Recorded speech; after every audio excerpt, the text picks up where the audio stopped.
తదుపరి మిథున రాశి వారి ఫలితాలు ఎలా ఉన్నాయో తెలుసుకుందాం. స్వామి గారు, మిథున రాశి వారి ఫలితాలు ఎలా మూడవ రాశి అయినటువంటి మిథున రాశి. మరి ఈ సంవత్సరంలో అంటే ఈ ఉగాది నుంచి వెళ్ళి మరలా వచ్చే ఉగాది వరకు ఈ యొక్క మిథున రాశి యొక్క ఫలితాలు చూసుకున్నట్టయితే, ముందుగా ఈ రాశి వారి యొక్క ఆదాయ కందాయ ఫలాలు కనుక చూసుకున్నట్టయితే, ఆదాయము 14, వ్యయము 2, రాజ్యపూజ్యము 4, అవమానము 3. 14 రూపాయల సంపాదన ఉంటే 2 రూపాయల ఖర్చు ఉంటుంది. అలాగే నలుగురు మంచివారు అంటుంటే ముగ్గురు మీరని చెడవారు అని చెప్పేసి పిలుస్తా ఉన్నారు. ఈ స్త్రీ పురుషాది రాశుల వరకు గనక చూసుకున్నట్టయితే ఏ విధంగా ఉంటుంది అంటే, గ్రహ ప్రభావం చేత, అంటే ఈ యొక్క రాశి వారికి గ్రహ ప్రభావం చేత అంతా కూడా యోగదాయకంగానే ఉంటుంది. మరి యోగదాయకంగా ఉంటుంది అంటే ఎటువంటి వ్యవహారాలు వస్తాయ్యా అని కనుక ఒకసారి కనుక మనం ఆలోచించుకున్నట్టయితే, వీరికి మంచి ఆలోచన శక్తి ప్రభావం పెరగడము, జ్ఞాపక శక్తి ప్రభావము పెరగడము, అలాగే వ్యవహారాన్ని గనక చూసినట్టయితే యుక్త చాతుర్యంతో, అంటే ఏ వ్యవహారమైనా ఏ పని చేసినా కూడా మంచి ఆలోచన ప్రభావంతో, యుక్త చాతుర్యం అంటే చాలా ప్రోత్సాహంతో ఏ పనైనా కూడా ముందుకు కొనసాగించుకొని పోయేటువంటి ఫలితాలు ఈ యొక్క మిథున రాశి వారికి ఈ యొక్క విశ్వావసనామ సంవత్సరంలో చూపిస్తున్నాయి. మరి అలాగే గనక ఈ యొక్క విశ్వావసనామ సంవత్సరంలో గృహ ఫలితాలు గనక చూసినట్టయితే, గృహ ఫలితాలలో గృహ సమస్యలు చాలా ఎదురయ్యే అవకాశాలు ఉంటాయండి. మరి గృహ సమస్యలు అంటే భార్యాభర్తల మధ్య అవగాహన లేకపోవడం కావచ్చు, తల్లిదండ్రుల మధ్య కావచ్చు, కుటుంబీకుల మధ్య కావచ్చు, అవగాహన లేకపోవడం వల్ల మాట పట్టింపులతోటి గృహ సమస్యలు ఎక్కువగా వచ్చే అవకాశాలు ఉంటాయి. తదుపరి గనక చూసుకున్నట్టయితే ఈ యొక్క రాశి వారికి ఆరోగ్య ప్రభావము చాలా క్షీణించిపోతా ఉంటుంది. అంటే ఆరోగ్యం సరిగా ఉండకపోవడంతో చాలా ఇబ్బంది పడతా ఉంటారు.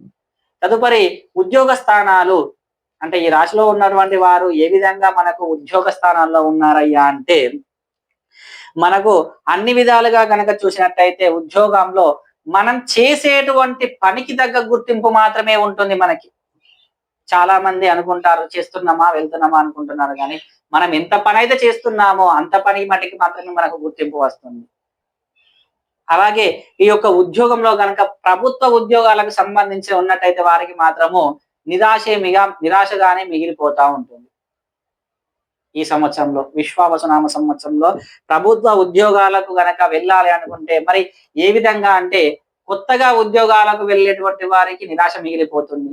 ఒకవేళ ఆ సంవత్సరంలో ఆల్రెడీ అంటే వాళ్ళ ఒక ప్రభుత్వ ఉద్యోగంలో చేరి నౌకరి చేస్తున్న వారికి అయితే చాలా యోగదాయకంగా ఉంటుంది. ఎందుకయ్యా అంటే వాళ్ళకు ఎక్కువ స్థానంలో ఉద్యోగం పెరగడము, ప్రమోషన్స్, ఇంక్రిమెంట్స్ అటువంటివి ఎక్కువగా రావడం లాంటివి జరుగుతూ ఉంటాయి. ఆ విధంగా ఈ యొక్క ఉద్యోగ స్థానాల్లో ఉన్న వారికి యొక్క విశ్వావసనామ సంవత్సరంలో ఉన్నటువంటి మిథున రాశి వారికి ఈ విధంగా ఉద్యోగ ఫలితాలు మనకు ఎక్కువగా కనిపిస్తున్నాయి.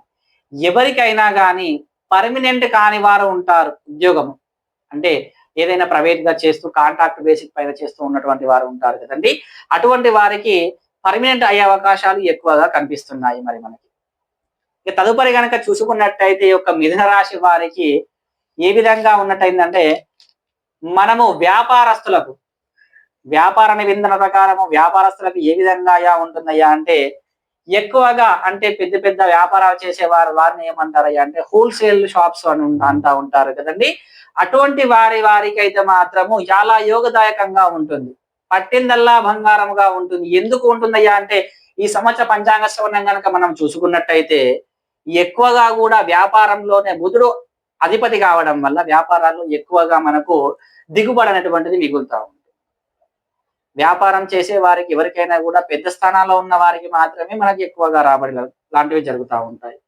మరి అలాగే కాకుండా మనం ఏ వ్యాపారమైనా కావచ్చు, ఇంక్లూడింగ్ గా చెప్పుకోవాలనుకుంటే బంగారము, వెండి, ఇనుము, లోహము, ఖనిజాలకు సంబంధించి దేనికి సంబంధించి అయినా కూడా ఎక్కువగా చెప్పాలనుకుంటే వ్యాపారంలో మంచి రాబడి ఉంటుంది అని ఈ యొక్క మిథున రాశి వారి యొక్క ఫలితాలు తెలియజేస్తున్నాయి.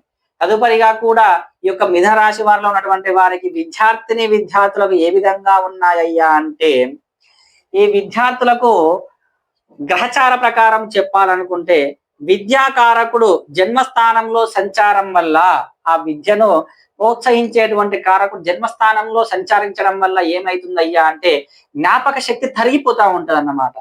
జ్ఞాపక శక్తి అనేటువంటిది తగ్గిపోయి మంచి మార్కులు రాకపోవడము, ప్రథమ శ్రేణిలో ఉత్తీర్ణత లేకపోవడం లాంటివి ఎక్కువ జరిగే అవకాశాలు ఉంటాయి. అలాగే మనకు ఈ యొక్క జన్మకారకుడు విద్యకు సంబంధించినటువంటి కారకుడు జన్మస్థానంలో ఉండడం వల్ల ఏ విధంగా ఉంటుంది అంటే చదువుకు దూరం అయ్యి స్నేహాలకు కావచ్చు, అలాగే దురలవాట్లకు కావచ్చు, చెడు స్నేహాలకు కావచ్చు, లోభ్యత్వం పొందేటువంటి అవకాశం ఎక్కువగా ఉంటాయి. దానికి లోబడిపోతారన్నమాట. చెడుకు లోబడిపోయే, చదువును పక్కన పెట్టేసేసి చెడుకు పడేటువంటి వ్యవహారాలు ఎక్కువగా జరుగుతూ ఉంటాయి. అంటే మొత్తం మీదుగా చెప్పాలంటే విద్యార్థులకు చదువుకునే వారికి ఈ యొక్క మిథున రాశిలో ఉన్నటువంటి వారికి చదువు అనేటువంటి చాలా చెడు స్థానంలో, తక్కువ స్థానంలో ఉంది అని తెలియకపోవచ్చు. తదుపరిగా కనుక చూసుకున్నట్టయితే మరియు మనకు ఈ యొక్క సంవత్సరంలో 2 భాగాలుగా విడదీసుకుంటే ప్రథమార్థం ఒక భాగము, ద్వితీయార్థం ఒక భాగంగా తీసుకున్నట్టయితే ప్రథమార్థంలో విద్యారంగంలో చాలా తక్కువ శ్రేణిలో ఉత్తీర్ణత ఉంటుందన్నమాట. ద్వితీయార్థంలో ఎక్కువగా ఉంటుంది. మరి ప్రథమార్థం ఎప్పటి వరకు ఉంటుందయ్యా అంటే ఉగాది నుంచి దసరా వరకు ప్రథమార్థం అయితే, దసరా నుంచి మళ్ళీ ఉగాది వరకు ద్వితీయార్థం అంటారు. ద్వితీయార్థంలో చదువు మంచిగా ఉంటుంది, ప్రథమార్థంలో చదువు చాలా తక్కువగా ఉంటుంది. కాబట్టి వ్యవహారం ఏదైనా కూడా మనము ద్వితీయార్థంలో మంచి స్థానంలో ఉంటుంది. కొంతమంది ప్రథమార్థంలో తక్కువగా ఉండడం వల్ల ఇబ్బంది పడతా ఉంటారు. అటువంటి వారు కొద్దిగా వ్యవహారాన్ని ఇంక్రీజ్ చేసుకున్నట్టయితే ద్వితీయార్థంలో మంచి ఫలితాలు పొంది మంచి స్థానంలో మార్కులు పొందే అవకాశాలు, మంచిగా ఉత్తీర్ణత పొందే అవకాశాలు ఎక్కువగా ఉంటాయి. ఇక తదుపరి వ్యవసాయ రంగంలో కనుక చూసుకున్నట్టయితే మిథున రాశి వారికి 2 రకాల పంటలు కూడా అధిక దిగుబడినిస్తాయి. మంచిగా ఉందండి. వ్యవసాయానికి మాత్రం చాలా బ్రహ్మాండం. అన్ని పంటలకు అనుకూలంగానే ఉంది. మనకు ఏ పంట అయినా వాణిజ్య పంటలు కావచ్చు, పండ్ల తోటలు కావచ్చు, ఏదైనా కావచ్చు, అన్ని రకాలుగా కూడా బాగానే ఉంది. మరి వ్యవసాయదారులకు ఎటువంటి లోభ్యత్వం అనేటువంటిది లేదు ఈ యొక్క మిథున రాశి వారికి. కాబట్టి వ్యవసాయంలో చేసేవారు ఎవరైనా కూడా ఈ యొక్క వ్యవసాయంలో ముందంజలో ఉండి చేసుకునే అవకాశం ఎక్కువగా ఉంది. మీకు ఎటువంటి ఇబ్బంది లేకుండా కూడా ఈ యొక్క మిథున రాశి వారికి వ్యవసాయ పంటల్లో ముందంజలో ఉంటుంటారు. మొత్తం మీదుగా చెప్పుకోవాలి అంటే ఈ యొక్క రాశి వారికి గ్రహ బలాలు సరిగా ఉండడం వల్ల, అంటే ఈ యొక్క గ్రహచారం అటువంటి సరిగా ఉండడం వల్ల వీళ్ళ మాటకు ఎదురు అనేటువంటిది ఉండదు. గ్రహ బలాల వల్ల. కాబట్టి మిథున రాశి వారు ఎవరైనా కావచ్చు, స్త్రీలు కావచ్చు, పురుషులు కావచ్చు, చిన్నపిల్లలు కావచ్చు, ఎవరైనా కానీ కూడా ఈ యొక్క మిథున రాశి వారికి గ్రహబలం చాలా బాగుండడం వల్ల అన్ని రంగాల్లో ముందుకు వెళ్ళే అవకాశం ఎక్కువగా కనిపిస్తుంది. మరి ఈ యొక్క మిథున రాశి వారికి ఎటువంటి నియమాలు పాటించాలి, ఎటువంటి వ్యవహారాలు పాటించాలి అంటే వీరికి ఎక్కువగా నరఘోష దృష్టి దోషము కూడా ఎక్కువగా కనిపిస్తుందండి.